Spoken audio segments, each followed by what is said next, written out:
മുഖ്യമന്ത്രി ദേവേന്ദ്ര ഫട്നാവിസിന്റെയും ഡെപ്യൂട്ടിമാരായ ഏക്നാഥ് ഷിൻഡെയുടെയും അജിത് പവാറിന്റെയും സാന്നിധ്യത്തിൽ ഞായറാഴ്ച മഹാരാഷ്ട്ര മന്ത്രിസഭ സത്യപ്രതിജ്ഞ ചെയ്തു. നാഗ്പൂരിലെ രാജ്ഭവനിൽ ഗവർണർ CP രാധാകൃഷ്ണൻ മന്ത്രിമാർക്ക് സത്യവാചകം ചൊല്ലിക്കൊടുത്തു.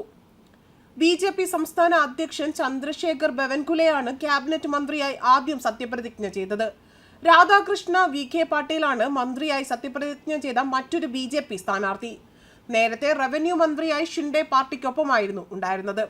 ഇവരെ കൂടാതെ 37 പേരാണ് ഇന്നത്തെ ചടങ്ങിൽ സത്യപ്രതിജ്ഞ ചെയ്ത് മന്ത്രിമാരായി അധികാരമേൽക്കുന്നത്. UP കഴിഞ്ഞാൽ ഇന്ത്യയുടെ വൻ സംസ്ഥാനം സ്വന്തമാക്കി BJP. മഹാരാഷ്ട്രയിൽ BJP മുഖ്യമന്ത്രി ചുമതലയേറ്റു. ലോക്സഭയിൽ ഏറ്റവും കൂടുതൽ MPമാരെ അയക്കുന്ന ഒരു സംസ്ഥാനം എന്ന നിലയിലും മഹാരാഷ്ട്ര ശ്രദ്ധേയമാവുകയാണ്. മഹാരാഷ്ട്ര എന്നാൽ മഹാരാജ്യമെന്നാണ്.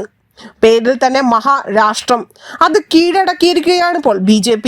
ഭാരതീയ ജനതാ പാർട്ടിയുടെ സംസ്ഥാന ഘടകം അധ്യക്ഷൻ ചന്ദ്രശേഖർ ബവൻകുലെയ്ക്ക് പുറമെ രാധാകൃഷ്ണ VK പാട്ടീൽ, ആശിഷ് ഷെല്ലാർ, ചന്ദ്രകാന്ത് പാട്ടീൽ, ഗിരീഷ് മഹാരാജൻ, ഗണേഷ് നായിക്, മംഗൾ പ്രതാപ് ലോധ, ജയ്കുമാർ റാവൽ, പങ്കജ മുണ്ടെ, അതുൽ സാവെ എന്നിവരാണ് സത്യപ്രതിജ്ഞ ചെയ്ത മന്ത്രിമാർ.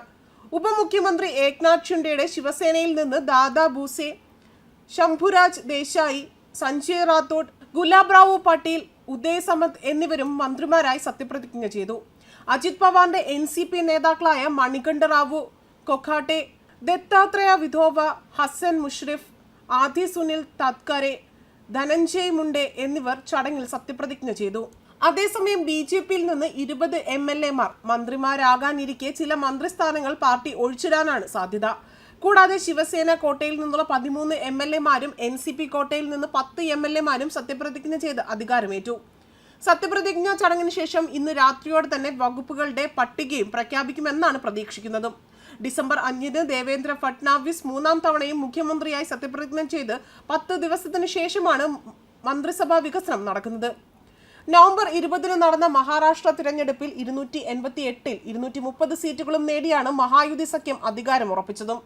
മുംബൈയിലെ ആസാദ് മൈതാനത്തിൽ ദേവേന്ദ്ര ഫട്നാവിസ് മുഖ്യമന്ത്രിയായി സത്യപ്രതിജ്ഞ ചെയ്ത് 10 ദിവസത്തിനു ശേഷമാണ് മന്ത്രിസഭാ സത്യപ്രതിജ്ഞ നടക്കുന്നതും. NCPയിൽ നിന്ന് അജിത് പവാറും ശിവസേനയിൽ നിന്ന് മുൻ മുഖ്യമന്ത്രി ഏക്നാഥ് ഷിൻഡെയും ഉപമുഖ്യമന്ത്രിമാരായി സത്യപ്രതിജ്ഞ ചെയ്യുന്ന ചടങ്ങിൽ പ്രധാനമന്ത്രി നരേന്ദ്രമോദി പങ്കെടുത്തു.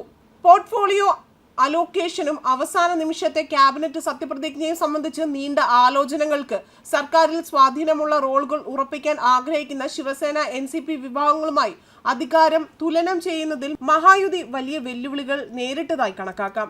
സംസ്ഥാന തിരഞ്ഞെടുപ്പിൽ BJPയുടെ നേതൃത്വത്തിലുള്ള മഹായുതി സഖ്യം 235 സീറ്റുകൾ നേടി നിർണായക വിജയം ഉറപ്പിച്ചിരുന്നു. 132 സീറ്റുകളുമായി BJP ഏറ്റവും വലിയ ഒറ്റകക്ഷിയായപ്പോൾ ശിവസേന 57ഉം NCP 49ഉം സീറ്റുകൾ നേടിയിരുന്നു.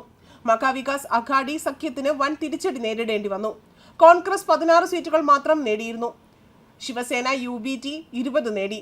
NCP ശരത് പവാർ വിഭാഗമാകട്ടെ 10 സീറ്റുകൾ മാത്രമാണ് നേടിയതും. ന്യൂസ് ഡെസ്ക് കർമ്മ ന്യൂസ്.